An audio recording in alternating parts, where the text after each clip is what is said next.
Vamos agora à entrevista do dia com Maria Lídia Flandoli.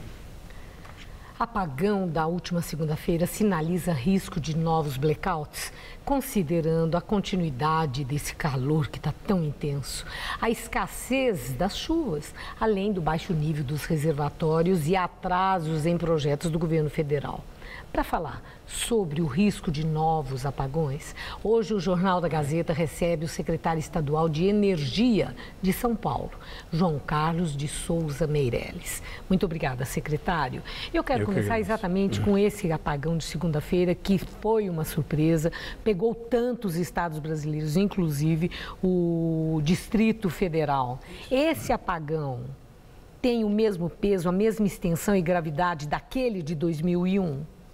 Não, são coisas diferentes. O de 2001 houve realmente um sinal de escassez, uma série de providências que o governo federal tomou e não chegou a haver corte nem racionamento de energia, porque houve a mobilização em tempo da população em uma economia. Agora não, agora houve uma falha no sistema. Quer dizer, a transmissão da energia elétrica do norte do Brasil, que deveria vir normalmente para cá, um aumento de consumo em toda a região sul-sudeste e houve, para isto, excesso de demanda. E o que demonstrou é que nós não estamos preparados para isso. O governo federal não tomou as providências que vêm sendo alertadas há mais de 2 anos, ligações a novas geradoras e tudo mais. Portanto, é um risco que pode se repetir. Bom, mas São Paulo também tem tido seus problemas. Aqui em São Paulo, mais de 1 milhão de pessoas hoje, o Jornal da Gazeta mostrou, passando aí esse problema terrível de ficar sem a energia. E o que explica esse apagão de São Paulo? Bom, veja bem, a pergunta é muito boa, o que explica, mas não justifica. Esse aqui é o problema, não há justificativa para uma empresa do porte da distribuidora de São Paulo, da região metropolitana. A Eletropaulo? A Eletropaulo. Não justifica as falhas que tem. Todo mundo sabe absolutamente bem que nessa época do fim do ano, com chuva e tudo mais, tem chuvas intensas, tem vento. Previsível. Previsível, cai árvore, você tem que estar preparado para isso. Tanto assim que as empresas têm a obrigação de apresentar ao governo, através da nossa agência reguladora, um programa chamado Plano Verão.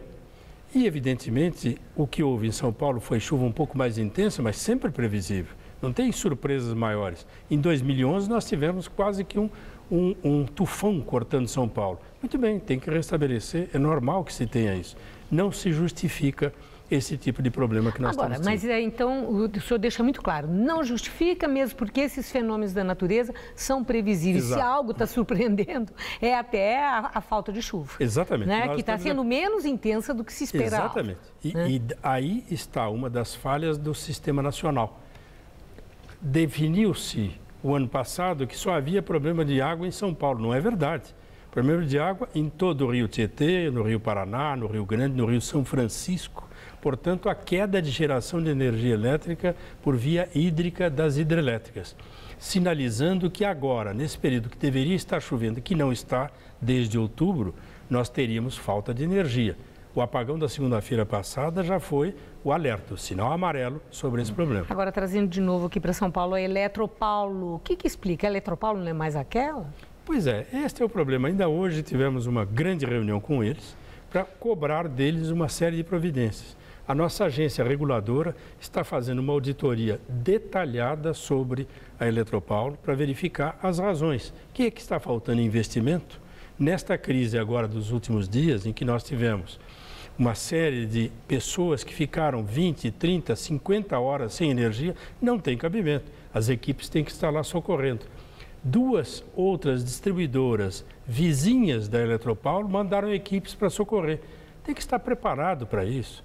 Tem que ter equipamentos para isso. A desculpa é que a árvore caiu. Tem que estar trabalhando durante o período seco com a prefeitura, as prefeituras das cidades, para fazer a poda dessas árvores. É prevenir. Quer dizer, não tem cabimento. O que não é aceitável é que nós tenhamos essas interrupções. Inclusive uma delas gravíssima, que lembra, a Maria Lídia, aconteceu lá em Osasco, no Hospital Municipal de Osasco. Agora, secretário, na apuração das responsabilidades, o governo federal está sendo apontado, sim, como responsável, considerando atraso de obras, etc. O ano passado, ano eleitoral, né, não se falava toda a verdade para a população, aquela coisa toda. Mas, por outro lado, o governo de São Paulo também está sendo muito cobrado. Nessa apuração das responsabilidades, onde é que entra a responsabilidade do governo de São Paulo, ao qual o senhor pertence, a sua responsabilidade? Que resposta o senhor dá para o nosso telespectador? A resposta é a seguinte: na verdade, a responsabilidade é efetivamente do governo federal, porque ele é quem é responsável pela licitação das geradoras no Rio São Francisco, no Rio Madeira, no Rio Xingu, ou seja, ele é responsável por isso.